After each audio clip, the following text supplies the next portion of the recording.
Here's a song that almost never existed. Dream On didn't just become a hit, it took 3 years and a second chance to finally break through. A 3-year-old under a piano, a failed debut, and a label that ignored it for Bruce Springsteen. These are 20 weird facts about Aerosmith's Dream On, and the bonus, sometimes the best songs save you from getting dropped. Plug in your headphones, this story's about to get strange. Number 1. Steven Tyler was just 17 or 18 years old when he wrote the music for Dream On. This wasn't written in some fancy studio with producers guiding him. He was sitting at a Steinway upright piano in the living room of Trorico Lodge in Sunapee, New Hampshire, 4 years before Aerosmith even existed as a band. He had no idea this little melody he was playing around with would become a rock anthem. It was just a kid messing around on a piano.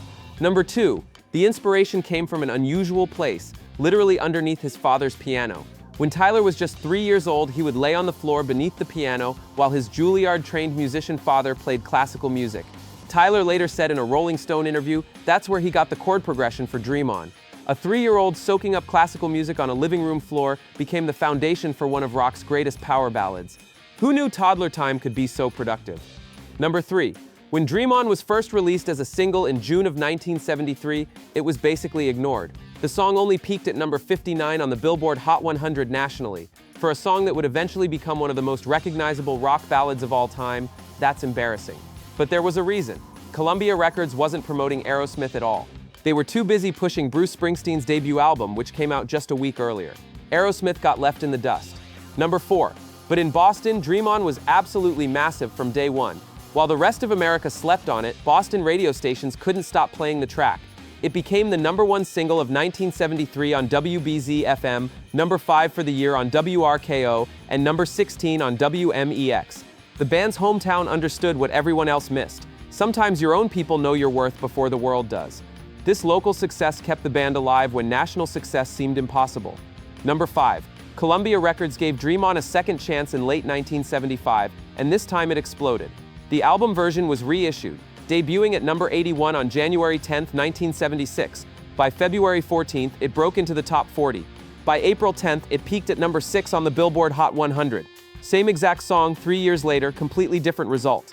Sometimes timing is everything. This re-release earned Aerosmith their first top 10 hit and saved their career. Number 6. There were actually 2 completely different versions of Dream On released. The album version ran 4 minutes and 28 seconds and featured the full intro and both choruses. But the 1973 45 RPM single edit was only 3 minutes and 25 seconds. Most of the intro was cut out, and the first chorus was replaced with the second chorus. Columbia serviced top 40 radio stations with both versions in 1976, so depending on which station you listened to, you heard different versions of the same song. Number 7. Steven Tyler has explained exactly what Dream On means, and it's simpler than you think. In the authorized biography Walk This Way, he said it's about the hunger and ambition to be somebody that Aerosmith felt in those early days. It's about dreaming until your dreams come true. The song captured the desperation of a struggling band that wanted success so badly they could taste it. You can hear that hunger in every note. It's not abstract poetry, it's raw ambition carved into a melody. Number 8. Tyler's vocal style on Dream On was completely different from the rest of Aerosmith's debut album. If you listen to tracks like Mama Kin from 1973 and compare them to Walk This Way from 1975, Tyler's voice sounds neutered and controlled on the debut. But Dream On was the only song on that first album where you could hear a hint of his trademark raspy, screaming vocal style during the climactic ending. Tyler admits he wasn't confident enough yet to unleash his full vocal power. Dream On was the test run. Number 9. Dream On was never supposed to be a guitar song. Tyler wrote it on piano, and he originally envisioned it staying that way. But guitarists Joe Perry and Brad Whitford had other ideas.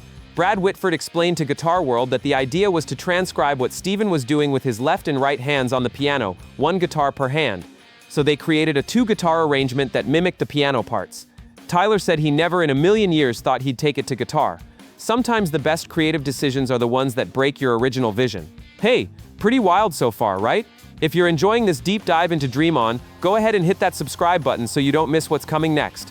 Because in a minute we hit the master tape mystery, the Eminem connection, and why Tyler performed this on top of a baseball stadium wall. Trust me, it only gets more bizarre from here. Number 10. Aerosmith's first professional stage appearance was on November 6, 1970, at Nipmuc Regional High School in Mendon, Massachusetts. Just under 3 years later, on October 24, 1973, Dream On entered Billboard's Hot Top 100 chart at position 88. From a high school gym to the national charts in 3 years, that's the hunger Tyler sang about. That first gig probably had 50 people in the crowd. 3 years later, millions were hearing their song on the radio. The American Dream and Fast Forward. Number 11. Critics absolutely savaged Aerosmith's debut album when it came out in January of 1973. Most reviewers accused them of ripping off the Rolling Stones and other British blues rock bands. The album wasn't even reviewed in Rolling Stone magazine, which devastated the band. Tyler channeled all that anger and frustration from the press into Dream On. He said the song sums up the garbage you put up with when you're in a new band fighting for legitimacy. Every dismissive review made the hunger in that song more real. Number 12. The original album cover had an embarrassing typo that nobody caught before printing.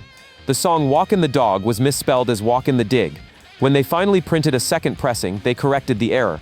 But by then, thousands of copies with the typo were already in stores and collectors' hands. Today, those misprinted first pressings are actually worth more to collectors precisely because of the mistake. Sometimes errors become valuable. Number 13. On December 15, 1973, Aerosmith performed Dream On American Bandstand, one of the biggest music shows on television. This was their chance to reach millions of viewers and break through nationally. But it didn't work. Despite the exposure, the song was already fading from the charts. It had entered the Hot 100 on October 14th and only made it to number 59 before disappearing after 9 weeks. Even American Bandstand couldn't save it the first time around. The song needed to die before it could resurrect. Number 14. Rolling Stone magazine has ranked Dream On their 500 greatest songs of all time list 3 different times, and the ranking keeps changing. In 2004, it was number 172. In 2010, it dropped to 173. In 2021, it fell to 199. So apparently, Dream On is getting worse with age, according to Rolling Stone. The same magazine that refused to review the debut album in 1973 now can't decide if the song is great or just pretty good. The irony is delicious. Number 15. In 2007, Aerosmith had to re-record Dream On for the video game Guitar Hero Aerosmith. Not because they wanted to, because they had no choice. The original master recording track from 1973 was missing. Gone. Lost somewhere in Columbia Records' archives. So 34 years after recording it the first time, they had to go back into the studio and recreate their signature song from scratch. It was one of 4 songs they re-recorded for the game. Imagine having to redo your greatest achievement because someone lost the original. Number 16. Eminem sampled Dream On for his massive hit Sing for the Moment from his 2002 album The Eminem Show. But this wasn't just a sample. Joe Perry actually played the guitar solo on Eminem's track, and the chorus features Steven Tyler singing. Eminem added his own ad-libs like Sing With Me and Come On over Tyler's vocals.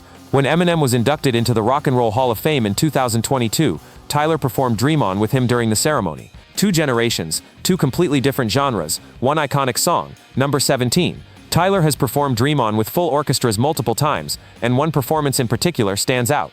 In 1991, for MTV's 10th anniversary, conductor Michael Kamen led an orchestra through Dream On with Aerosmith.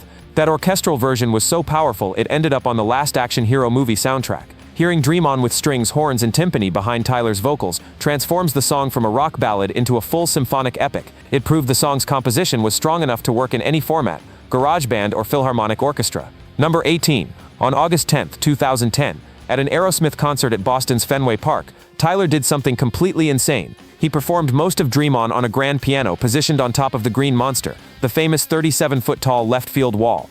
Then the rest of the band joined him on top of the wall to close out the song. Imagine performing your signature ballad 3 stories up on a baseball stadium wall in front of thousands of people. Only in Boston. Only for Dream On. Number 19. Dream On appears on almost every Aerosmith greatest hits and live compilation album ever released, plus both of their box sets. It's not just a song, it's become the song. The one track that defines their entire career. The one that casual fans and die-hard collectors both agree is essential. It's on the Rock and Roll Hall of Fame's 500 songs that shaped rock and roll list. After 50 years, it's still the blueprint for every power ballad that came after. Stephen Thomas Erlewine said it best. There was nothing quite like it in 1973, and it remains the standard. Number 20. Manager David Krebs had to practically beg Columbia Records to re-release Dream On in 1975. After another Aerosmith ballad, You See Me Crying, failed to chart. Krebs kept pestering the label to give Dream On another shot. Columbia finally agreed and serviced both edited and full versions to top 40 radio stations. That decision, reluctantly made by a record label that had already written off the song, became one of the most profitable choices in Columbia's history. The re-release shot to number 6 and established Aerosmith as superstars. Sometimes you have to fight for your own songs even when nobody else believes. But wait, before we hit the bonus fact that reveals how this song literally saved Aerosmith from being dropped, make sure you're subscribed with notifications on. We drop new music mysteries every week, and you won't want to miss what we're uncovering next. Bonus fact. Dream On literally saved Aerosmith from being dropped by Columbia Records. The debut album sold terribly in 1973 because Columbia didn't promote it. They were focused on Bruce Springsteen. Aerosmith was on the verge of being cut from the roster. The band was facing the end before they'd even really started. Then Dream On slowly started gaining traction in Boston, spreading to other markets through word of mouth and persistent radio play. That grassroots success proved to Columbia that the band had an audience worth investing in. The song's eventual breakthrough validated every sacrifice they'd made. Without Dream On's second life in 1976, there would be no Walk This Way, no Sweet Emotion, no Aerosmith. One piano melody written by a teenager saved an entire legendary career. That's the real Dream's survival against all odds. If Dream On shaped your taste, changed your life, or meant something to you, drop a like and subscribe for more untold stories from music history. Tell us in the comments which fact shocked you most. Was it the lost master tape, the 3-year-old under the piano, or the fact they almost got dropped? Thanks for watching, and remember, sometimes the dreams that take the longest to come true end up being the ones that last forever.